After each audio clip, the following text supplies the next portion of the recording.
Okay, I think it's now recording. So today we are going to proceed with part of our introductory topic, in which we are going to discuss about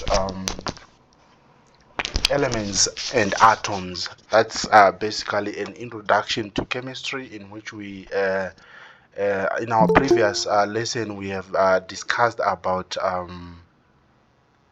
the states of matter. We have introduced some people are trying to join, and unfortunately they are using non-GSU email addresses. Will have problem because the system will not allow them to join um, without approval. I have to approve if they can join. So for those who will, in our next lesson, for those who will be joining using non-GSU email addresses, you can actually share with me your email addresses so that I can add them before you join, because we'll have some problems during the lesson. So next time, those who are unable to join using the student email, you can just send me the email address, the Gmail that you are going to use when joining the lesson. Okay. Uh, let's proceed with our introduction to elements and atoms. In our previous discussion, we have actually mentioned the fact that all matter, all materials around us are made up of small particles, which we call atoms. I think we have actually covered that one, and you are aware that matter or materials can exist in at least three phases, that is the solid, the liquid, and the gas. And we have also mentioned about the possibility of having another phase, which we call plasma. Okay, this is just a recap. And we have also mentioned that matter is any material, any substance that takes up space and has mass. So we talk of matter as anything that has got mass and volume. And we have mentioned that all materials, all matter is made up of atoms. This is very important as we go deeper into the atomic structure. So all matter is made up of atoms, and we have mentioned the fact that these atoms, they are actually the building blocks for any material that we can think of. The same way we can talk of bricks when we are building different construction. We can talk of building houses. We can talk of any other forms of constructed structures. They are made up of small units called bricks. And in the same way, we can talk of atoms as components of all materials, as the building blocks, or as the bricks. Okay. Now, this lesson will emphasize more on the atomic structure. Like I have said in the previous discussion, we have different scientists who have worked on the discovery of these small particles, these small bricks, these small building blocks for elements. So we'll need to know the fine structure, the current status in terms of atomic structure. We do appreciate that an atom has three components, or three subatomic particles, namely the proton, the neutron, and the electron. And these particles have got some characteristics in terms of mass, in terms of charge, in terms of where to find them within an atom. So we can talk of a proton as a positively charged particle. A neutron, we can talk of it as a neutral. It does not have a charge, whilst an electron has got a negative charge. And the proton and the neutron are found within the nucleus of an atom at the center. And the electrons, we know they are found around the nucleus in atomic shells or orbitals. We'll have to go deeper and discuss about some other theories according to different scientists, how they come up to know about the atomic structure. Okay. Now we have a question on what are elements. What do we call elements? Okay, basically elements are pure substances. They are pure substances that are made up of identical atoms. Remember, we said atoms are the building blocks. But if we combine identical atoms, that is atoms of the same type, we can come up with what we call elements, which means an element is basically a substance in which the atoms are the same. If you try to split the atoms, you will realize that they are almost or they are just the same. We also have what we'll call molecules. We'll discuss about that in the next slides. Well, the atoms may have different weights and organization. They are built in the same way. This is also important. We'll discuss about this. An element might have the same atoms built in the same way.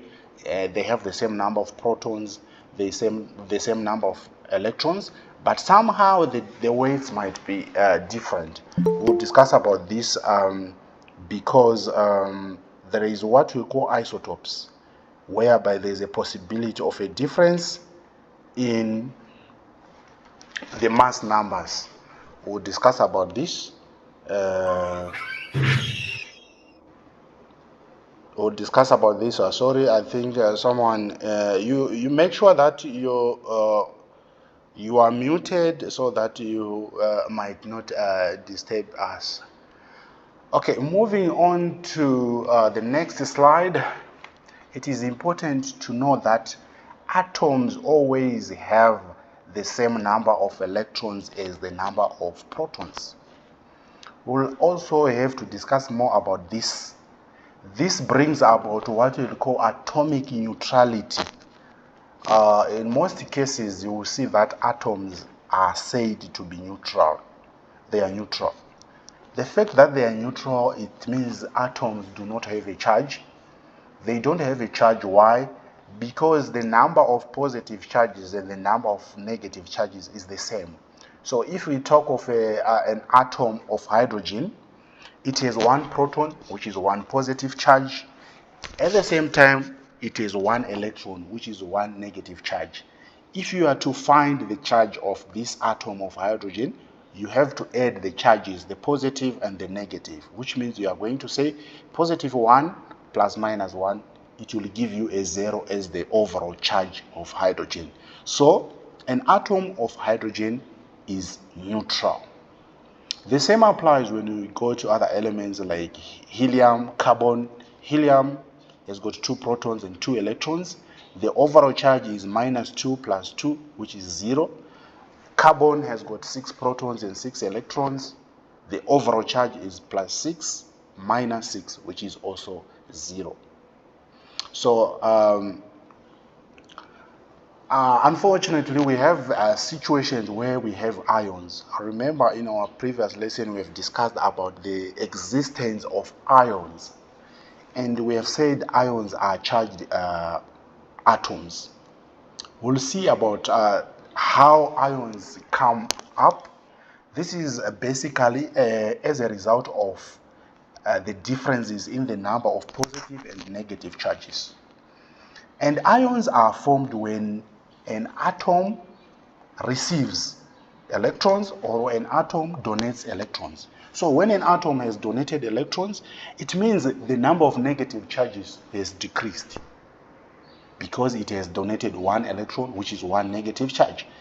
The same applies when an atom receives an electron, the negative charges have changed because an atom has received another negative charge. And overall, that one is going to affect the overall charge of that atom.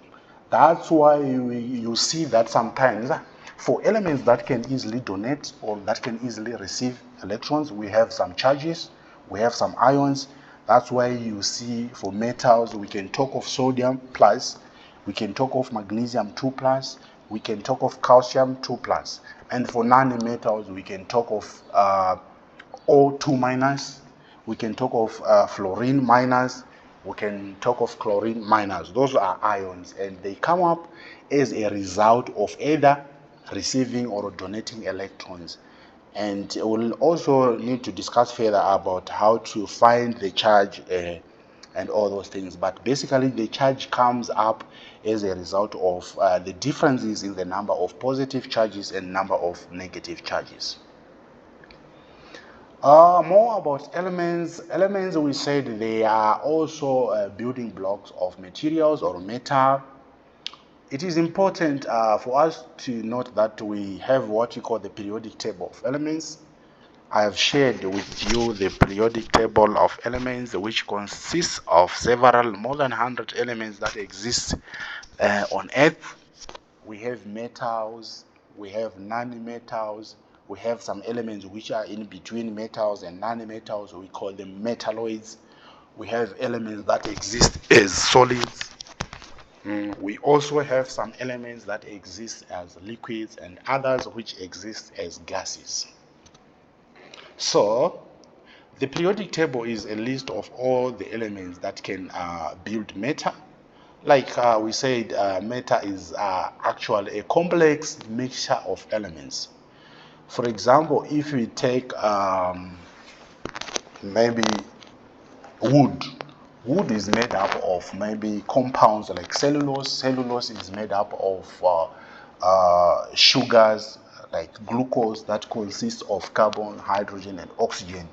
So you realize that they are all made up of elements, and these elements are also made up of atoms. The periodic table tells us several things, so we'll have to look at the periodic table later on. Basically, this slide is showing how elements appear within the periodic table of elements. We are given an example of oxygen. When you go to the periodic table, this is very important when it comes to interpreting the periodic table of elements. When you see your periodic table, you see that there is an element symbol which is written in blue. Sometimes it can be only the element symbol, and sometimes other periodic tables will give you the symbol and the name of the element. In this case, you are given the symbol, which is O, and the name, which is oxygen. It is important to note that the symbol of the element does not necessarily mean that it should be the first letter of the element's name. For example, oxygen, you can see that it is O. You will be surprised when you go to an element like potassium, you see that the symbol is K. You will see that when you go to an element like magnesium, the symbol is Mg. So these are developed systems, already acceptable systems that we will use in naming these elements. So the symbol for oxygen is O, the name is there, oxygen, and on top, when you check at the periodic table, at the top of the symbol you see a number, a whole number. Sometimes it might not be a whole number. Okay, this proton number, obviously it should be a whole number. This is what we call the atomic number, and sometimes we can use the letter Z to represent the atomic number. The atomic number, like we have said, it represents the number of protons. At the same time, it also shows the number of electrons in that element. So it shows the number of protons, at the same time the number of electrons, and it is written on top of the symbol. Below the symbol or below the name of the element, you will see another number which is usually higher than the one on the top. Sometimes it is twice sometimes it might not be twice, but that number is what we'll call the atomic mass. It is called the mass number, sometimes represented by the letter A, and it can also be called the nucleon number. This number represents the total mass of that atom, and the total mass comes from the mass of the protons and the neutrons. And basically, because of the fact that it comes from the total number of protons and neutrons, we can calculate the atomic mass by calculating by adding the number of protons to the number of neutrons, which means in this case, when we have a proton number of 8 and a proton number and a neutron number of 8, the mass number is 16, because we just add 8 plus 16. What this means is each and every proton has got one atomic mass unit. These are relative atomic mass units that have been developed by scientists, and some other people would tell you that maybe the mass can be the same as grams, but it's not necessarily grams, it is relative atomic mass. So each neutron also have an atomic mass unit of 1. That's why we say 8 plus 8 to give us a total of 16 atomic mass. Here is a general presentation of the periodic table of elements. This is an overview, a picture which is showing the periodic table of elements. We will need to look at the periodic table deeper and discuss about this, but basically the periodic table, it looks like this. It has got 4 blocks. We will discuss about the meaning of those blocks. The first block is the S block, which usually accommodates group 1 and group 2 elements. It is also important to note that the periodic table can be divided into 18 groups, from group 1 up to group 18, and the groups, though the groups are the columns of elements from top to bottom as we move from left to right of the periodic table. Those columns are called the groups, and we've got 18 columns, and those 18 columns are the 18 groups. So we have group 1 up to 18. All the periodic tables can tell you about having group 1 to 8, but this is now the modern periodic table that we should get to know. We talk of group 1 up to group 18. We also have what we call periods, and these periods are the rows that run from as we move from left to right of the periodic table. There are some columns, and we can talk of 9 of them. They are not shown here. We have period 1 up to period 9. We'll also discuss about that. We have the S block, we have the D block, we have the P block, and the F block. This is also very important when it comes to distribution of electrons. You will see in the near discussion that we are going to discuss about electron configuration. We'll elaborate more on these blocks.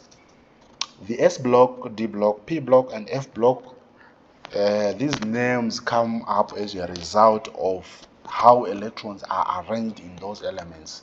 So elements with electrons that are found in the s orbital, the outer shell electrons are found in the s orbitals. Those are S block elements. When we go to D block elements, you will see that the outer shell electrons are found in the D block elements, and when you go to the P block, you will realize that the outer shell electrons are found in the P block, and the same applies to F block elements. The outer shell electrons are found in the F orbital. We'll look about these types of orbitals. Remember, I have mentioned about the fact that we can talk of shells, but unfortunately, at an advanced atomic structure, we can't just talk of shell number 1, number 2, number 3. We've mentioned that each shell has got subshells, or orbitals. So these are the orbitals that we are talking about, and we'll look at them further in our next discussions. Okay, it is also important for us to discuss about the atomic models, the different models of atoms, the different discussions, the different discoveries that were done by scientists for them to arrive at the present day atomic structure that we are now talking about. It is important for you to appreciate the history on how scientists come up to know about this structure. How do they know that we have subatomic particles, we have positive, we have negative? Okay, we'll just discuss these models in brief. Number one, we can talk of Dalton's atomic model. This is a model according to one scientist, John Dalton. Another one is called Thomson's model, which is also according to a scientist called Thomson. Another one is called Rutherford's model. This is according to a scientist called Rutherford. We also have what we call the Bohr model, which is also according to a scientist called Bohr. We also have the quantum mechanical model. This is as a result of a compilation of efforts of different scientists. We will look at them briefly. We'll discuss about each of these models. Dalton's model, according to Dalton, some time back in the 19th century, Dalton proposed the first atomic theory. He is the one who proposed that matter is made up of small particles, which we'll call atoms. So, in fact, Dalton's atomic theory was the first theory, or was the first model. Okay, let me accept someone. Chuma, he wants to join. Okay. So Dalton was the first scientist to discuss or to bring out the structure of an atom. He said that all matter, all materials are made up of small particles, which he called atoms. And he also mentioned that these small particles are indivisible and indestructible spheres. He realized them as very small particles that cannot be divided. Dalton's model was important, but unfortunately he just mentioned that we have small particles, and he could not explain the fact that we have an internal structure. He could not explain, or his theory does not tell us about the existence of subatomic particles.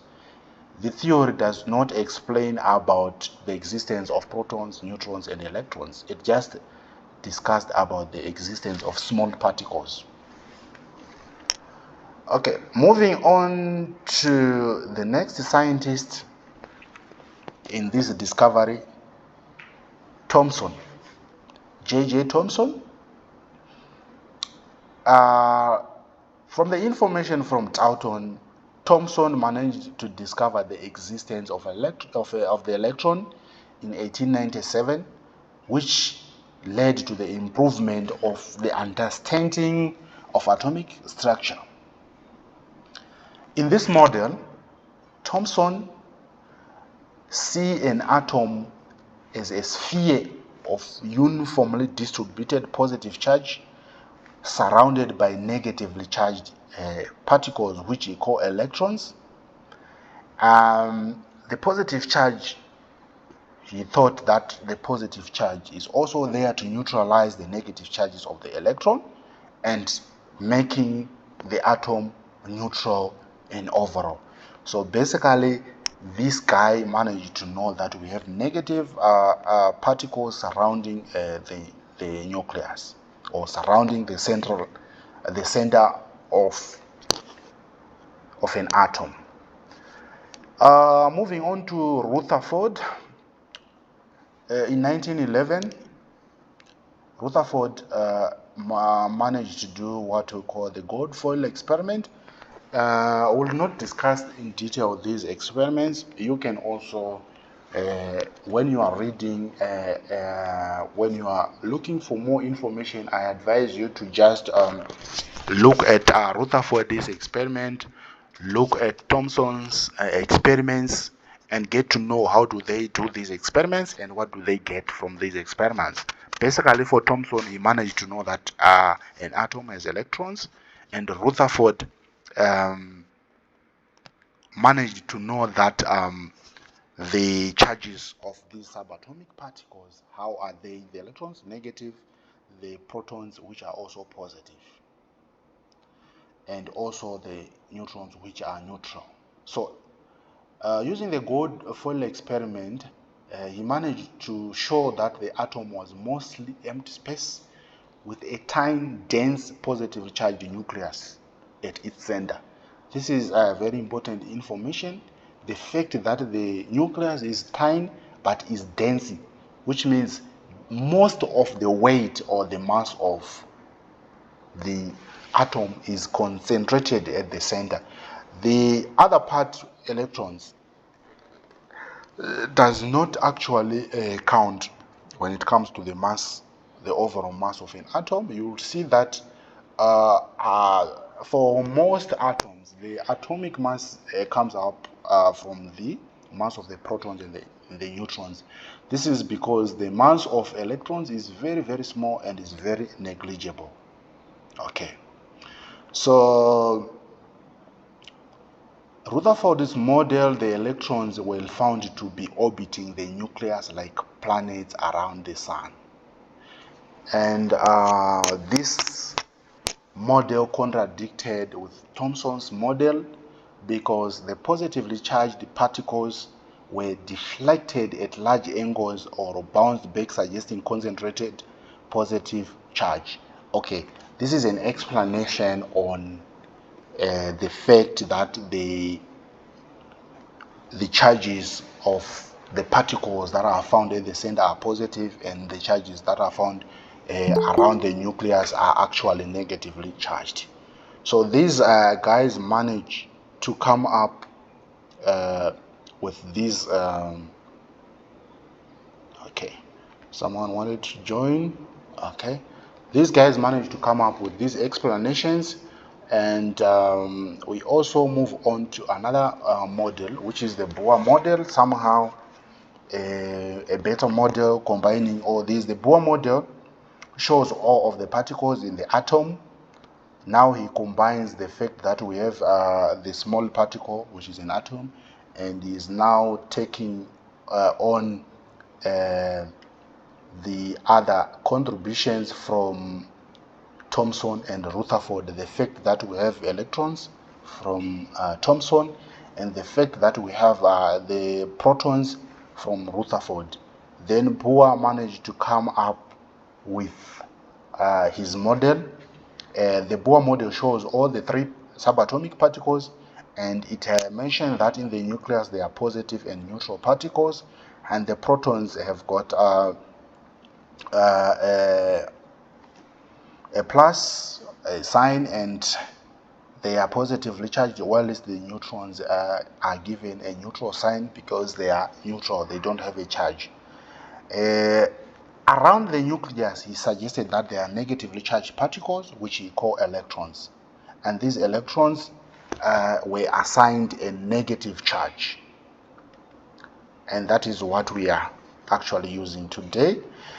We also have another model, which is quantum mechanical model. It is one of the present day models used together with the Bohr model.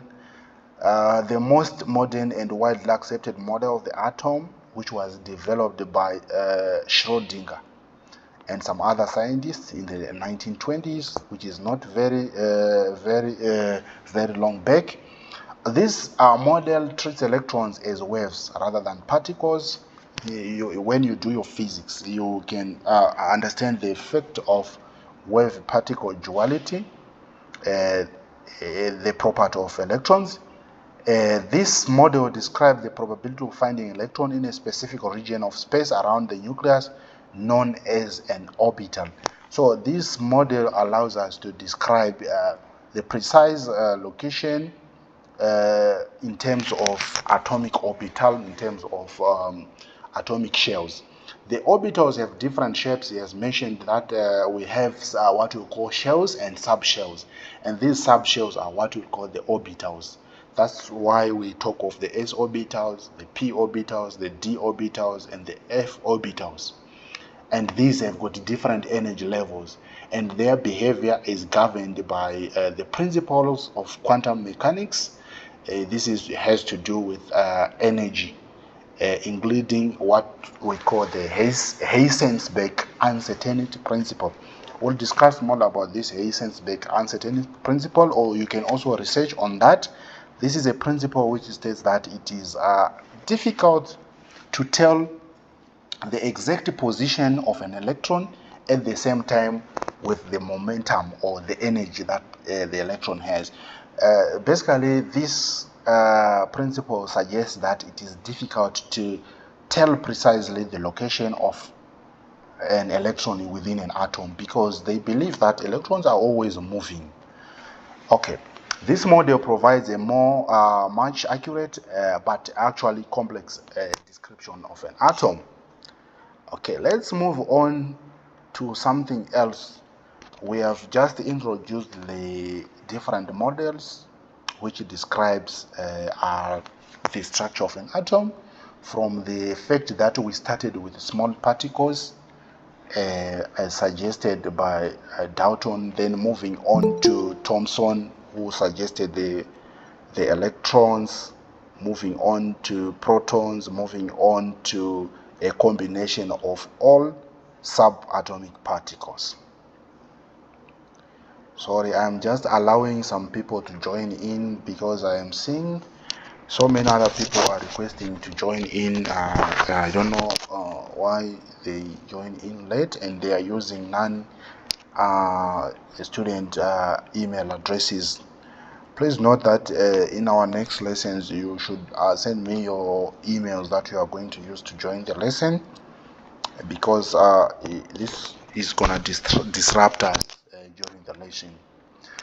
Okay, let's move on to distribution of electrons.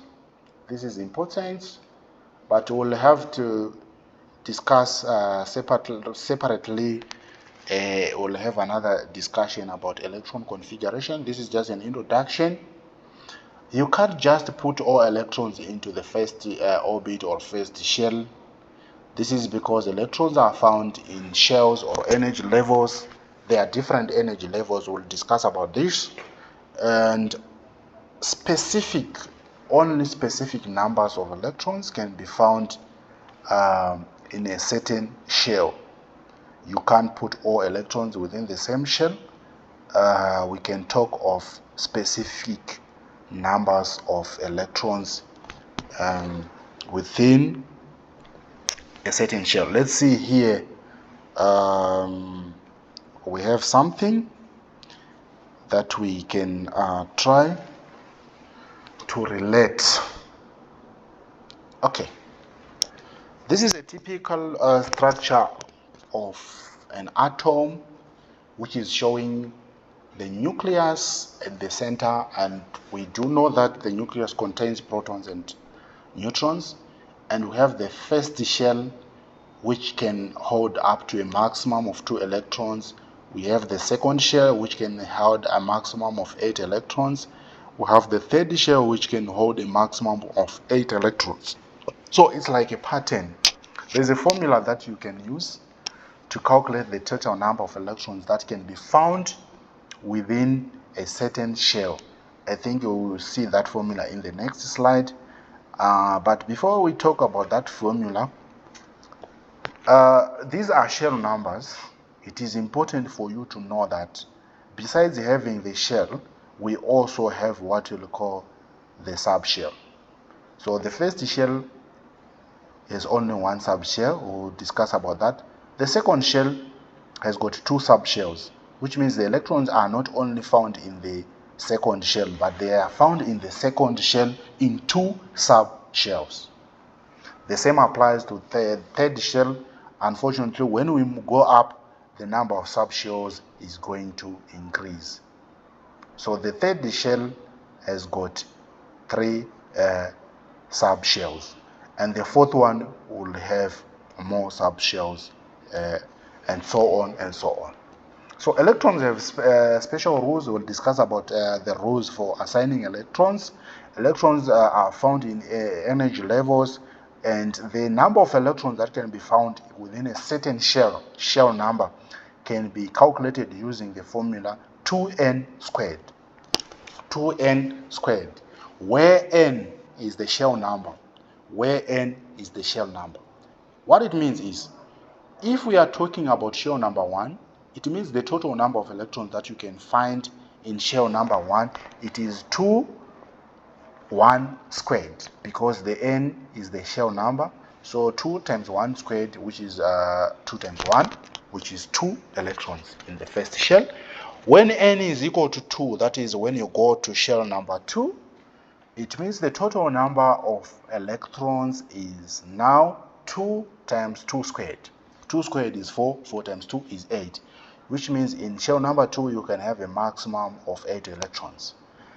If n is equal to 3, that is shell number 3, it means you are going to say 2 times 3 squared, which is 3 squared, 9, 9 times 2, 18, which is the third shell can have a maximum of 18 electrons.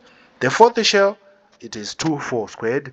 4 squared, it is 16. 16 times 2, 32, which means the fourth shell can have a maximum of 32 electrons.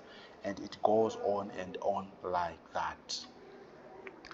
Okay, let's just try to look at some basic distribution of electrons. We are not going to look at the actual electron configuration. As we try to familiarize ourselves with atomic structure, we'll look at how these electrons can be distributed. Here we can talk of an atom of lithium. This is a trial how to draw a lithium atom. You first look at the periodic table. You have your periodic table. Maybe you are asked it, come up with the structure of lithium, or show how electrons are distributed within an atom of lithium. So you look at the periodic table, you see the atomic number, which is 3. It means lithium has got 3 electrons. You see the mass number, which is 7. It means lithium has got 4 neutrons. Second, you have to determine the number of protons. Number of protons is the same as the atomic number, which is 3. Determine the number of neutrons. Neutrons, it is atomic mass minus atomic number, 7 minus 3, which is 4. Then determine the number of electrons. Number of electrons, we know it is the same as proton number. Then from there, you try to draw. Here we have an atomic structure of lithium, whereby we have 3 positively charged protons at the center, which is in the nucleus, and those ones with a positive, and the gray particles, there are 4, those are the neutrons. And if we add 4 plus 3, we get 7, which is the mass number. Then within the first shell, you can see those green particles with a negative charge. Those are the electrons. Within the first shell, we have 2 electrons, and the second shell, we have 1 electron, to make it a total of 3 electrons. And that's the electron distribution. That's the atomic structure of lithium. Below, you can see something which is written in red, electron configuration. That is now the electron configuration of lithium. We'll discuss about this electron configuration, in which we put electrons into their subshells. So the actual electron configuration of lithium, ordinarily we can say it is 2 1, which means 2 electrons in the first shell, 1 electron in the second shell. But to be very specific, considering the modern theories of atoms, we have to specify the shell number, that is 1, 2. We also have to specify the orbitals. That's why we have 1s2, 2s1. What it means is, in the first shell, that is 1, the first 2 electrons are found in the first shell, and they are found in the s orbital. We'll look at this. The s orbital is a type of an orbital which can only accommodate a maximum of 2 electrons. That's why you see here we have said 1s2. Then the second shell has got 2 types of orbitals. It has s and p, and the s can accommodate a maximum of 2 electrons, but unfortunately in this case we only have 1 electron remaining. That's why we put 2s1. If they are more than 1, if they are more than 2, we have to put 2s2, then the other one will go to 2p. But in this case we only have 1 electron. We'll discuss more about this when we look at the electron configuration in detail. We have what we call the Lewis dot structure. Sometimes it is called the dot and cross diagram. Lewis dot structure for oxygen. This is also important. The Lewis dot structure is a bit different from the Bohr model. It only shows the element simple and its outermost electron shell. Okay. So the top one is actually the Bohr atom. This is the atom, the oxygen atom according to Bohr model. It is showing all the subatomic particles. We can see at the center we have positively charged species. 1, 2, 3, 4, 5, 6, 7, 8. We have 8 protons. And the gray ones we have 1, 2, 3, 4, 5, 6, 7, 8. Also we have 8 neutrons. And around the nucleus, the first shell has 2 electrons. The second shell has 1, 2, 3, 4, 5, 6 electrons, which makes it a total of 8 electrons. That is the Bohr atom, the one at the top. But below, you can see there is an oxygen with some dots. That's what we call a dot and cross structure, or a Lewis dot structure. We are just showing the element symbol oxygen, and we are going to put the outermost shell electrons only. And in this case, we have 6 electrons in the outermost shell, and that is the oxygen's Lewis dot structure. Okay.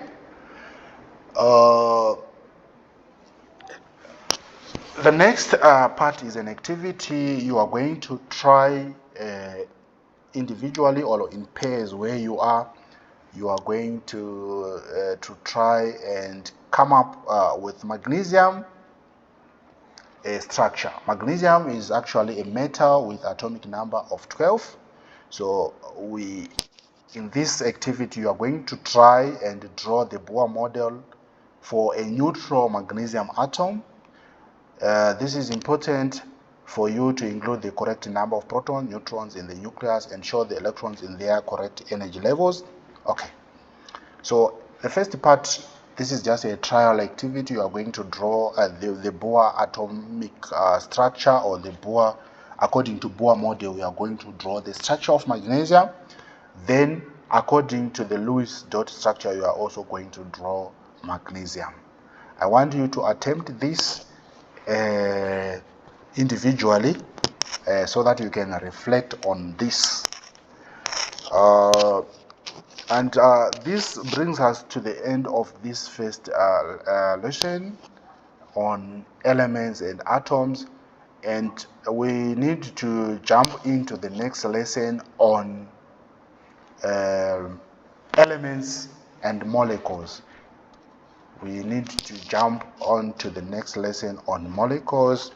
So before we move on to that other aspect of molecules, I think we can accept some few questions, people who might need some clarifications from this introductory lesson. You can show yourself by raising your hand.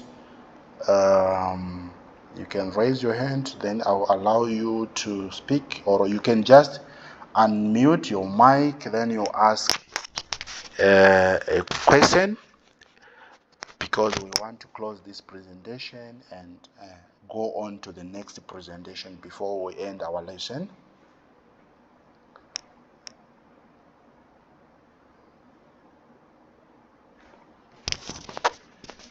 Anyone with questions regarding this lesson, this first part, before we move on to the next part, you can unmute yourself, then you ask the question. Alternatively, you can write the question on the chat box, then we can discuss the question. If you have any burning questions with regards to what we have been discussing, kindly type the question, or you can unmute yourself and proceed to ask the question. Let me check the chat box. I can't see any questions so far.